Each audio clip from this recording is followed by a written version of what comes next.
Imagine कीजिए एक ऐसी दुनिया जहां अर्थ एक फ्लैट डिस्क है। प्रेजेंट टाइम में इसे इमेजिन करना भी बेतुका लगता है, पर आज भी कई लोग ऐसे हैं जो ये बिलीव करते हैं कि हमारी अर्थ एक फ्लैट डिस्क है। तो चलिए आज की इस वीडियो में हम सोच कर देखते हैं कि अगर हमारी अर्थ एक फ्लैट डिस्क की तरह हो जाए तो इससे हमारी अर्थ पर किन किन चीजों में बदलाव होगा और इसका हमारी लाइफ पर क्या इफेक्ट होगा।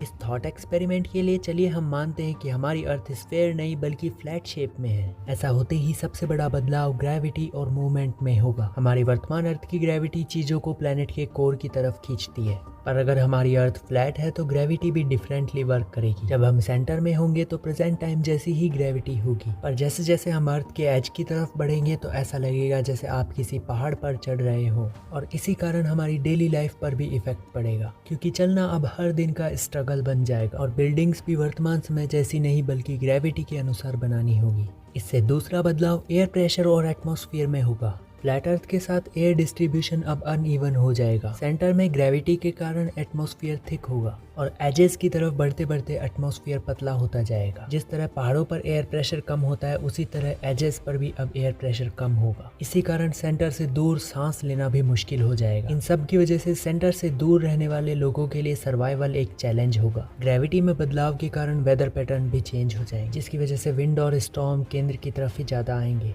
इससे अगला बदलाव क्लाइमेट और सनलाइट में होगा। हमारी स्फेयर अर्थ के कारण ही सनलाइट हर जगह स्प्रेड होती है और अलग अलग सीजन्स बनते हैं। लेकिन अगर हमारी फ्लैट अर्थ स्थिर है तो एक तरफ हमेशा प्रकाश रहेगा और दूसरी तरफ हमेशा अंधेरा, और अगर ये डिस्क की तरह घूमती है तो सनलाइट हर जगह इवनली स्प्रेड होगी। फ्लैट अर्थ से अगला बदलाव नेविगेशन और एक्सप्लोरेशन में होगा। अब मैपिंग का कॉन्सेप्ट किसी काम का नहीं होगा, साथ ही फ्लैट अर्थ के लिए हमें पूरा नया ट्रैकिंग सिस्टम चाहिए होगा। इसमें अगला बदलाव फिजिक्स और उसके रूल्स में होगा। फिजिक्स को अब रीराइट करने की जरूरत होगी। इसी के साथ ग्रेविटी के रूल्स, प्लैनेटरी मोशन और स्टार्स के बिहेवियर को भी फ्लैट मॉडल के साथ चेंज करना होगा। वर्तमान समय की सैटेलाइट की इमेजेस हमें कंफर्म करती है कि हमारी अर्थ स्फेयर शेप में है, पर फ्लैट अर्थ सोसाइटी के मेंबर्स का यही कहना है कि हमारी अर्थ डिस्क की शेप में है। उनके अनुसार होराइजन हर जगह फ्लैट ही होता है, साथ ही समुद्र भी कहीं पर कर्व नहीं दिखाई देता, और वो स्पेस ट्रैवल और सैटेलाइट के एविडेंस को षड्यंत्र के रूप में मानते हैं। पर इस पर साइंटिफिक काउंटर आर्ग्यूमेंट के अनुसार ऊंचाई से अर्थ का कर्व दिखता है,